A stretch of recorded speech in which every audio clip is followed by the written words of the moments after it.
Hi, friends. During this time, I want us to talk about answering the question, when do I add another whistle? When do I get another whistle?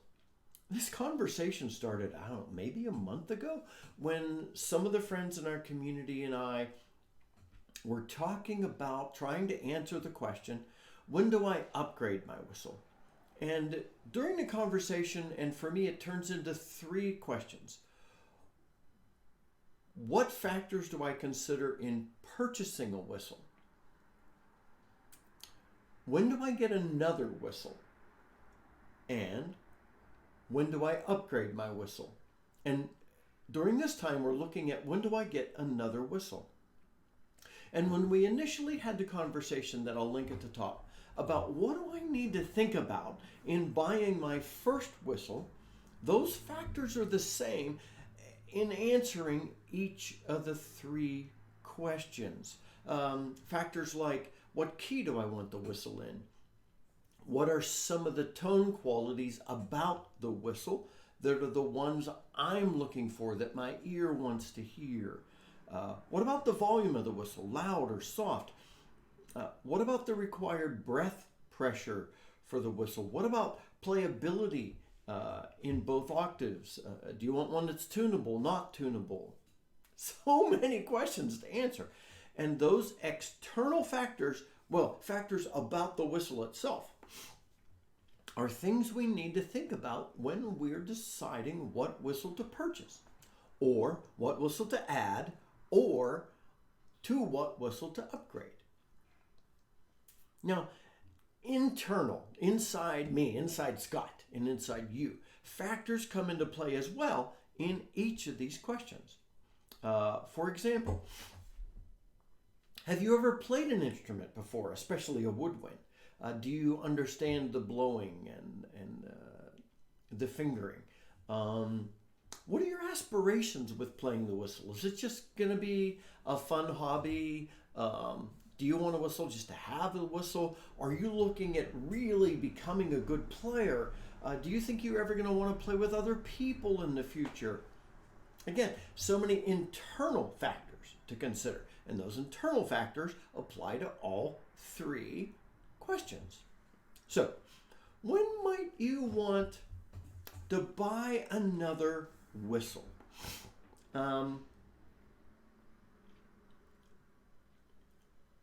There are some reasons. Let me give you just some examples. That's probably the best way to do this. The first whistle I purchased is my Howard Low D. I should say first whistle I purchased when I really wanted to play a whistle was my Howard Low D.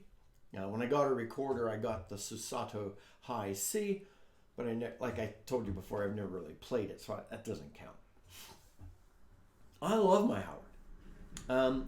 After playing it for a while, I thought, I need a high D whistle, and I can afford to buy one. So that is a reason why you might add another whistle. You want another whistle either in, like, I own a low one, I want a high one, or I have a high one, I want a low one. Another reason is very, very similar, and that is I've got a D whistle here, but I find that I'm playing with other people sometimes, and sometimes we play something that's in concert pitch C, or sometimes we're playing something that's in B flat, and all that funky different fingering is blah. I need a whistle in the key of C. And so that's another reason you might get another whistle, because our whistles, like I said, this has my D whistle plays in two major keys and two relative minor keys. And if I need to play in a different key than that, I probably need another whistle. If you just fancy another whistle, well, that's a reason. It's not a need, but if you can afford it and you fancy it, fine. That's okay.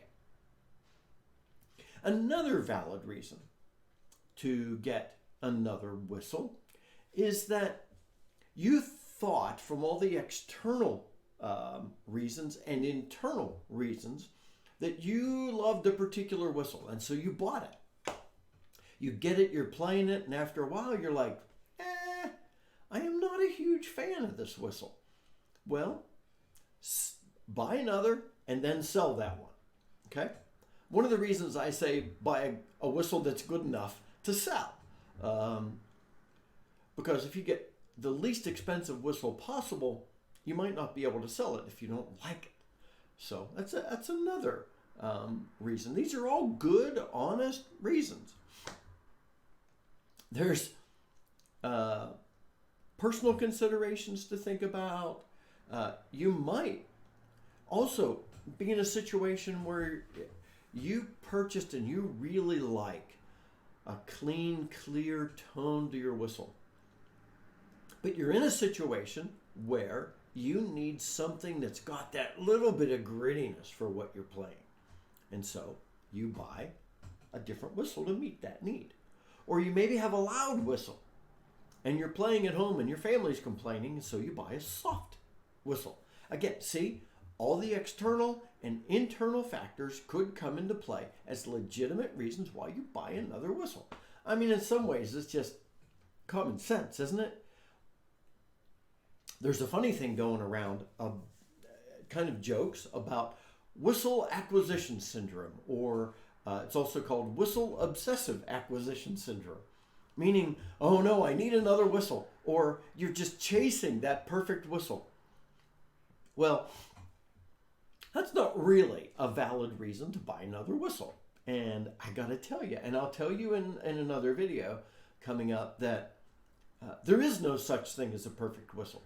Remember, all the external factors and internal factors, they all come into play, and the manufacturers are trying to make whistles that meet all of those different criteria. And it's impossible to 100% nail all of that for a wide variety of reasons. Engineering, manufacturing costs, and so on and so forth. So, there's no such thing as a perfect whistle. So stop chasing that. I doubt you're buying it to chase that anyway. So, play what you decided to play. If you feel like you need to get another whistle and it hits one of those reasons, then great. Don't spend your time worrying about learning all the funky fingering. Just buy another whistle if you can afford it. I hope this helps. I just thought it was a good conversation for us to have. So, in an upcoming video, we'll talk about when to upgrade our whistles. Until then, this is Scott Shade. Happy whistling, my friends.